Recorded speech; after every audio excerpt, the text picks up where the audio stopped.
Tyler Brown here. Hope everything's going well. Yesterday, I posted a video about getting access to DALL-E. That was really interesting. Shared some insights, some results from playing around, some of the limitations, some of the interesting things that I had seen. Posted that video and noticed on YouTube it actually had gotten a little bit of traction comparatively to other videos that I had posted. So I thought that there's a little bit of a blue ocean around people looking around DALL-E, trying to find information on it, trying to find resources on it. And with that, one of the important questions that came out was, what is DALL-E Mini? I'm going to dive a little deeper into that, but just quickly, I want to talk about how DALL-E Mini has rebranded to Craiyon, just so if people are looking for this, people are looking for the system, they end up in the right place, because this is a change that has been made. Originally, DALL-E Mini was built and then actually hosted on Hugging Face. And I tracked down the people who created this, and it was, I believe, I've got Boris here. Seems like a wonderful person, a very nice person. And there's also one other person. I don't know where he went, but he is there, and I've got his LinkedIn, and I've got his Twitter. I'm going to put these in the resources and links, and if you want, you can follow along. I think they're, it's really fascinating to see people who are, if you look at his LinkedIn profile, like, he's just doing other things, and this is just like a project that he built and put together in a little bit of hackathon, released, and has just gone incredibly viral across the internet. And it just shows the power of builders, the power of creators, and what they can do in the world, even in a small amount of time, the impact that it can have. So DALL-E Mini is a fantastic system. You can see that it actually no longer works on Hugging Face. It used to. This is actually where I had my first experiences with it. When I first heard about DALL-E and wanted to play around with it, found out that it was not available to common folk like me. Now I'm lucky to be able to get availability, but I put an application in. And so I was using this, and I was having a lot of fun. And there's actually some featured images on my website that used DALL-E Mini. I just thought it was hilarious. And they are, just for your reference of what DALL-E Mini does, I think this is one of the most hilarious and interesting followers on Twitter right now. A few weeks ago, it had like 100,000 followers. You can see it just joined in February, already at 1 million followers. And basically what it's doing, posting hilarious, ridiculous generations by DALL-E Mini.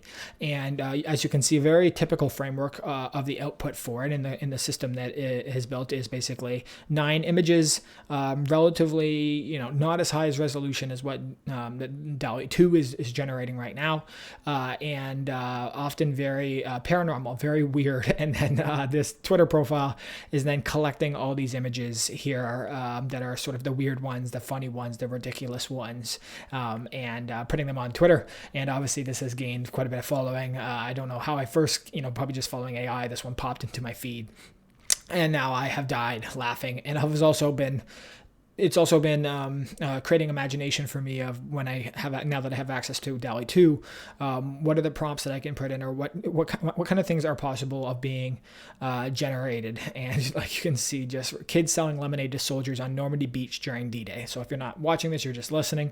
A black and white image, but then literally these yellow lemonade bottles throughout all these images. And so although that's a much smaller sort of model, and they used a lot less parameters than DALL-E, and just a small, just a couple sort of engineers building this sort of open source thing, it's pretty incredible in its own right, and has again sort of captured the imagination of the internet, of the world, and I love that. And so again, was originally on Hugging Face. Apologize for saying again. And then now it lives on Craiyon, which little fun piece there with the AI in Craiyon. And now you can type in what do you want to see. I would want to see a dog with wings flying through Tron. Let's see if that generates something. Apparently right now, because there is a lot of volume and just a ton of people now accessing this and playing around with what is going to be hard to stop calling DALL-E Mini, playing around with Craiyon, it's actually taking a lot longer for them to generate images. They're looking at scaling up services, but again, this is free. This is a relatively small little team who is doing it. So we've got Boris and then Pedro. Pedro, I think my Twitter is a little hammered right here now, but I'll see if that loads in a second. And then they've got a couple sort of frequently asked questions. And if you're doing marketing, or if you're just, if you're doing something that is even somewhat abstract or whatever, I do highly recommend frequently asked questions. And you can see why did they change the name.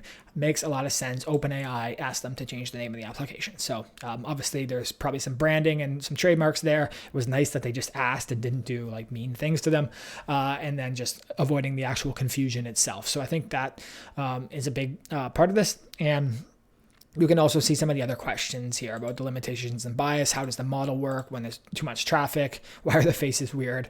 And then obviously, can I use images generated? So you are able to support with a donation, but they've tried to keep this free. They are looking like I do see a sales email here now. So it does look like, as the internet has caught fire of this, that there are more opportunities for them, and they might be pursuing those opportunities. You can now see my dog with wings flying through Tron. I don't know what it is. I just love the Tron lightscape and all this stuff. This one I really like, with the city in the back. And there's a screenshot. I don't actually know what this does, to be honest. I've got that there.